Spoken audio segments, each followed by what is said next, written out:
بسم اللہ الرحمن الرحیم۔ کیا آپ نے کبھی سنجیدگی سے سوچا ہے کہ وہ کون سی طاقت ہے جو ایک لمحے میں انسان کو بولتے، چلتے، محسوس کرتے وجود سے ایک خاموش جسم میں بدل دیتی ہے؟ وہ کیا راز ہے جو آنکھوں سے نظر نہیں آتا مگر اس کے نکلتے ہی پوری کائنات بدل جاتی ہے؟ السلام علیکم ناظرین، میرا نام محمد سجاد حیدر ہے اور آپ دیکھ رہے ہیں MS-TV، وہ پلیٹ فارم جہاں سوال صرف پوچھے نہیں جاتے بلکہ انسان کے اندر چھپے رازوں کو جگایا جاتا ہے۔ ناظرین، انسان کی تاریخ جتنی پرانی ہے، روح کا سوال اتنا ہی قدیم ہے۔ یہ روح کیا ہے؟ یہ جسم کے کس گوشے میں چھپی ہوئی ہے؟ اور جب یہ جسم کو چھوڑتی ہے تو صرف دل ہی نہیں، پورا وجود کیوں رک جاتا ہے؟ آج کی دنیا لیبارٹریوں، مشینوں اور ڈیٹا پر یقین رکھتی ہے۔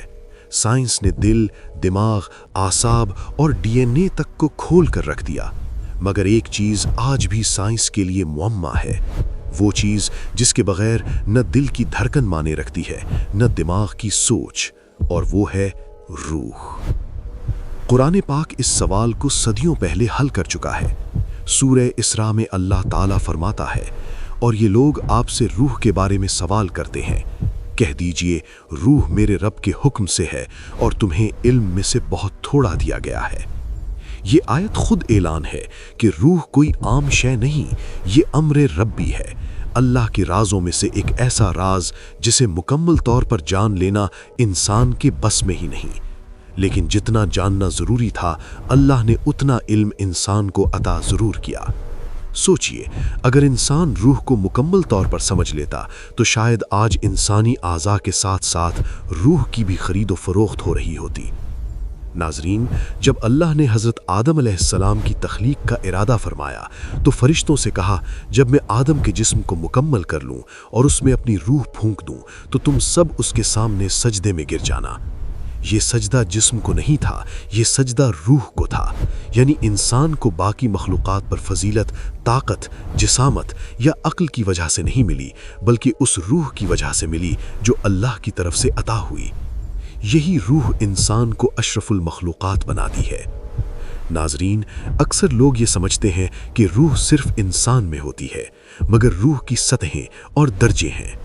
اہل معرفت کے مطابق روح جمادی جو پتھروں میں ہوتی ہے، روح نباتی جو پودوں میں نمو کا سبب بنتی ہے، روح حیوانی جو حرکت اور احساس دیتی ہے، روح انسانی جو شعور، معرفت اور پہچان عطا کرتی ہے۔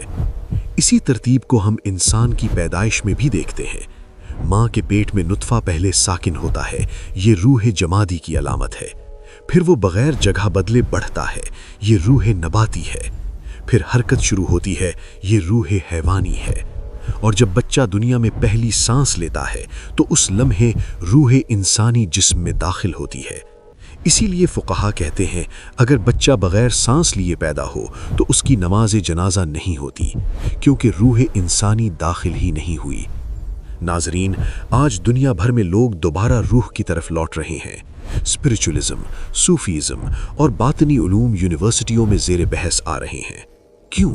کیونکہ انسان نے سب کچھ پا لیا مگر خود کو کھو دیا، اور حقیقت یہ ہے جس نے اپنی روح کو پہچان لیا اس نے اپنے رب کو پہچان لیا۔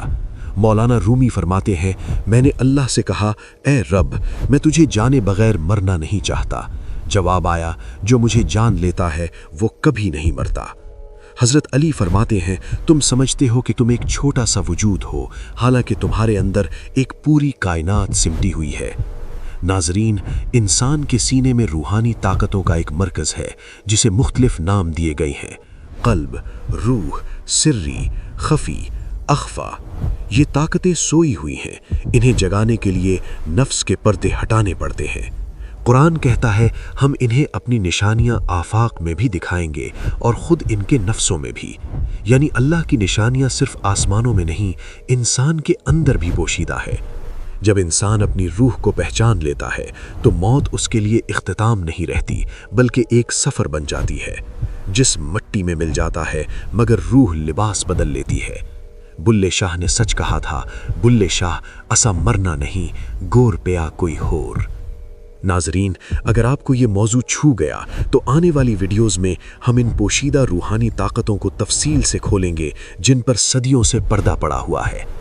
دعا ہے کہ اللہ ہمیں اپنی معرفت کی وہ روشنی عطا فرمائے جو انسان کو خود اس کے اندر سے رب تک پہنچا دے۔ آپ خوش رہیں، آباد رہیں اور رحمت الہی آپ پر سایہ فگن رہے۔ اللہ حافظ۔